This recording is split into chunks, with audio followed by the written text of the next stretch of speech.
जब आप केंद्र में मंत्री हैं, सांसद हैं, आप उस पद पर रहते बिहार में विधायक का चुनाव लड़ना चाहते हैं। इससे ज़्यादा लगता है कि बिहार के गंभीर संकट से गुजर रहा है, जिसके लिए उनका चुनाव लड़ना जरूरी है। सबसे पहले इस्तीफा देना। बिहार में कौन ऐसा संकट है एनडीए में रहते ही कि उस संकट से वो पार नहीं पा रहे हैं चुनाव को। इसीलिए 2020 में आपके पास एक एमएलए का चुनाव जीते, 2015 के इलेक्शन में आपके शायद कोई एमएलए नहीं थे। तो आप लंबे समय से आपकी पार्टी से लोग एमएलए बिहार में, राजनीतिक गंभीरता अगर उनके भीतर नहीं होगा तो इसी तरह से पेंडुलम की सैद्धांतिक रूप से पेंडुलम जैसा उनको राजनीति करेगी।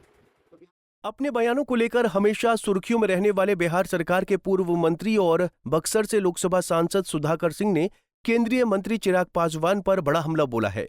सुधाकर सिंह ने कहा कि चुनाव लड़ना लोकतंत्र में एक बहुत बड़ी खूबसूरती है और कोई भी नेता चुनाव लड़ सकता है, लेकिन जब आप केंद्र में मंत्री हैं और मंत्री पद पर रहते हुए बिहार में विधायक का चुनाव लड़ना चाहते हैं तो इससे ज्यादा हंसी का पात्र क्या हो सकता है। अगर उन्हें लगता है कि बिहार एक गंभीर संकट से गुजर रहा है और उनका चुनाव लड़ना जरूरी है तो सबसे पहले वो इस्तीफा दें। दूसरी बात, बिहार में ऐसा कौन सा संकट है जिससे वो एनडीए में रहते हुए पार नहीं पा रहे हैं। उन्हें खुद ही चुनाव लड़ना पड़ रहा है। 2020 में चुनाव लड़ने के बाद केवल एक ही सीट जीत पाए थे। राजनीतिक गंभीरता उनके अंदर नहीं रहेगी और ऐसे ही चलता रहा तो वो पेंडुलम की तरह राजनीति करते रहेंगे।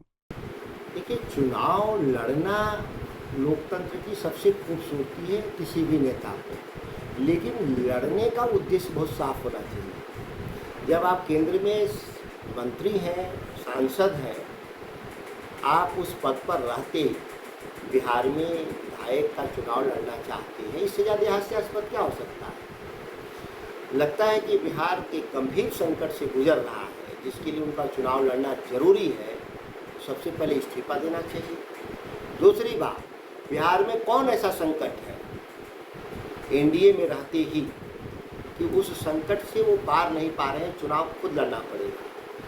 ये दो सवाल का जवाब नहीं देंगे तो बिहार यही मानेगा कि आप गंभीर राजनेता नहीं हैं। इसीलिए 2020 में आपके पास एक एमएलए का चुनाव जीते, 2015 के इलेक्शन में आपके शायद कोई एमएलए नहीं थे। तो आप लंबे समय से आपकी पार्टी से लोग एमएलए बिहार में नहीं बन रहे हैं। राजनीतिक गंभीरता अगर उनके भीतर नहीं होगा तो इसी तरह से पेंडुलम की सैद्धांतिक रूप से पेंडुलम जैसा वो राजनीति करेगी तो बिहार में निराशा होगा नौजवानों को, आम लोग। वहीं सुधाकर सिंह ने पप्पू यादव को नसीहत देते हुए कहा कि पप्पू यादव निर्दलीय सांसद हैं, उनकी जो राय होती है व्यक्तिगत होती है। उन्हें लगता है कि इंडिया गठबंधन मजबूत नहीं है तो इसमें मर्ज कर जाएं। अब ये पप्पू यादव को तय करना होगा कि वो कांग्रेस के साथ आना चाहते हैं या फिर बिहार में इंडिपेंडेंट अपनी राय रखना चाहते हैं।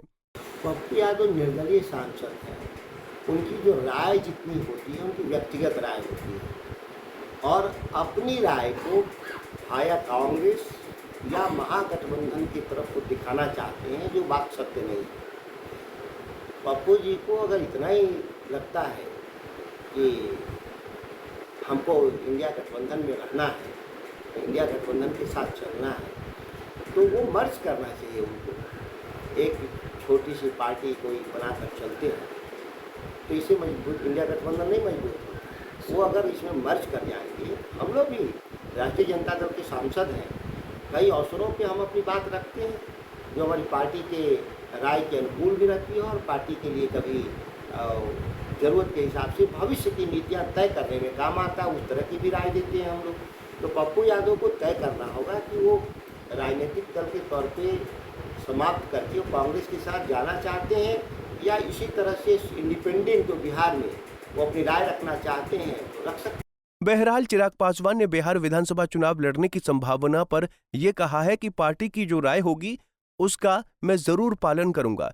फिलहाल इस पर और चर्चा होना बाकी है। पंजाब केसरी टीवी के लिए कैमूर से अजीत कुमार की रिपोर्ट।